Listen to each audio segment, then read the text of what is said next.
انہوں نے اس کے چہرے کو چھوا جبکہ وہ حیران و پریشان اپنی چچی کی منافقت کو دیکھ رہی تھی۔ اس سے پہلے کہ وہ کچھ کہتی کہ انہوں نے خود ہی پلٹ کر یارم کی جانب دیکھا۔ بیٹا کچھ چاہیے؟ مجھے بتاؤ میر جان، میں کر دیتی ہوں۔ اس وقت وہ اتنی محبت سے پیش آ رہی تھی جیسے پوری دنیا میں ان سے زیادہ اچھا کوئی نہ ہو، جبکہ یارم کو ان کے رویے سے کوفت ہونے لگی۔ جی وہ کافی بنانے آیا تھا۔ کافی بنانے آئے تھے تو خود کیوں بنا رہے ہو؟ چلو کمرے میں بھجوا دیتی ہوں، ویسے بھی زنیرہ بہت اچھی کافی بناتی ہے۔ ان کا وہی زنیرہ نام میں شروع ہو چکا تھا جس سے اکتا کر سر جھٹکتے ہوئے وہ واپس اٹھانے لگا۔ کچن کے دروازے پر پہنچ کر اس نے پلٹ کر ہانی کی جانب دیکھا۔ تم اپنے کمرے میں چلی جاؤ اور یہ کام ملازمہ کی کرنے کے ہیں۔ کچھ اس قدر کاٹدار رویے میں اس نے کہا تھا کہ فرخندہ بیگم کافی دیر اس کی پشت کو گھورتی رہیں اور پھر پلٹ کر اس کی جانب دیکھتے ہوئے اس کے چہرے کو دبوچ لیا۔ وہی چہرہ جسے کچھ دیر پہلے ان کی آنکھوں سے آگ نکل رہی تھی، جبکہ خوف سے کانپتے ہوئے وہ 2 قدم دور ہوئی۔ جب پتہ چل چکا تھا کہ یارم ابھی کمرے میں نہیں گیا، وہ نہیں سویا، تو کچن میں آ کر ڈرامہ کرنے کی کیا ضرورت تھی تمہیں؟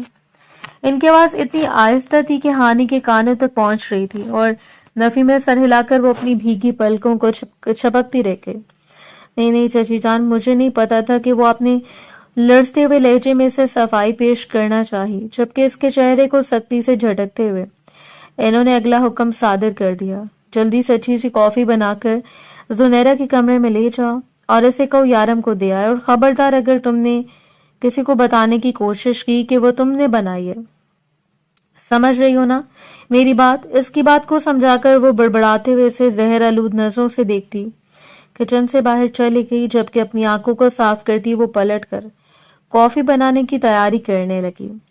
یہ زندگی اس کے لیے اتنی ہی اجیرن تھی جتنی کہ کسی بھی ملازمہ کے لیے، یا پھر ملازمہ کو بھی ماہانہ تنخواہ مل جاتی اور اس کی تکلیف کا ازالہ ہو جاتا، لیکن وہ یہاں ایسی زندگی گزار رہی تھی جس کا محض گمان بھی جان لیوا تھا۔ مسلسل اپنے بارے میں سوچتے ہوئے اپنے آنسوں کو نگلتی وہ کافی بنا کر زنیرہ کے کمرے میں لے گئی۔ زنیرہ مزے سے موبائل پر بیٹی کسی سے بات کر رہی تھی۔ اسے کمرے میں آتا ہوا دیکھ کر اس سے پہلے کہ وہ بڑا مان جاتی، اس نے آگے بڑھ کر کافی سے تھماتے ہوئے ساتھ فرخندہ بیگم کا پیغام بھی دیا، اور وہ اچھل کر بستر سے اترتے اپنا حلیہ درست کرتی کمرے سے باہر چلے گئے۔ قدموں کو گھسیٹتی وہ اپنے کمرے میں جا رہی تھی۔ کچھ لوگ پیدائی اذیتوں کو جھیلنے کے لیے ہوتے ہیں۔ اگر بابا ہوتے تو شاید سب کچھ ٹھیک ہو جاتا، اور اس کی ہر بات اور ہر اذیت کا اختتام ایسے ہی ہوتا تھا۔ دنیا کی سب سے تلخ حقیقت یہی ہے کہ بیٹیوں کے باپ کو نہیں مرنا چاہیے۔ وہ بیٹیاں سارے زمانے کا کھلونا بن کر رہ جاتی ہیں جن کے باپ وقت سے پہلے انہیں چھوڑ کر چلے جائیں۔ اب نہ جانے کتنی دیر اس سے اپنے بابا کو یاد کر کے آنسو بہانے تھے، نہ جانے کب نیند اس کے آنکھوں پر مہربان ہوتی اور وہ حسین آنکھیں منہ کر کے خواب خرگوش کے مزے لیتی، نہ جانے کب اپنے بستر پر وہ پاؤں پھیلائے بیٹھا موبائل پر سکرولنگ کر رہا تھا، جب کمرے کے دروازے پر دستک ہوئی اور زنیرہ اندر داخل ہوئی۔ کندھے سے پھسلتا ہوا دوپٹہ، لیئرز میں کٹے ہوئے تازہ بال، لپسٹک اور مسکراہٹ سے جگمگاتا ہوا چہرہ، اس نے آگے بڑھ کر کافی سے تھما دی۔ ٹیز کر کے بتائیں کیسی ہے؟ اپنی انگلیوں کو مروڑتی وہ نزاکت سے کہہ رہی تھی، جبکہ اس نے چپ چاپ مگ لبوں سے لگا لیا تھا۔ اس وقت اسے کافی کی شدید طلب ہو رہی تھی۔ ایک گھونٹ حلق سے اتارنے کے بعد اس نے اچنبے سے سامنے کھڑی لڑکی کو دیکھا۔ یہ تم نے بنائی ہے؟ گویا وہ یقین نہیں کر پا رہا ہو، جبکہ تیز نظریں زنیرہ کے تاثرات پر جمی ہوئی تھی۔ وہ اچھا خاصا گڑبڑائی اور پھر سر اس بات میں ہلاتے ہوئے اقرار کر لیا، جی میں نے بنائی ہے، اپنے ہاتھوں سے آپ کے لیے۔ وہ جلدی اپنے تاثرات پر قابو پا گئی تھی، جبکہ یارم کی مسکراہٹ گہری ہوتی چلی گئی۔ اتنی عمر اور اتنے تجربے کے بعد کیا وہ سچ اور جھوٹ میں فرق کرنا نہیں سیکھا تھا؟ بہت اچھی ہے جس نے بنائی ہے، اگلی بار اس سے سیکھ کر بنانے کی کوشش کرنا۔ جبکہ زنیرہ کے چہرے کی رنگت لمحے بھر میں بدل گئی۔ عجیب سستی اس کے چہرے پر پھیلی تھی جسے وہ برا مان گئی ہو۔ 2 قدم آگے بڑھتے ہوئے اس نے یارم کو اپنی بات کا یقین دلوانا چاہا، جبکہ اس نے 2 انگلیوں سے اسے دروازے کی جانب اشارہ کر دیا تھا۔ تم جا سکتی ہو، کافی کے لیے بہت شکریہ، ایک عجیب سے انداز میں کہہ کر اس نے زنیرہ سے باہر چلی گئی۔ عجیب سڑو انسان ہے، مصیبت، ہینڈسم ہے اور حویلی کا ہونے والا وارث ہے تو کیا کچھ بھی کرے گا؟ میں بھی اپنے نام کی ایک ہوں،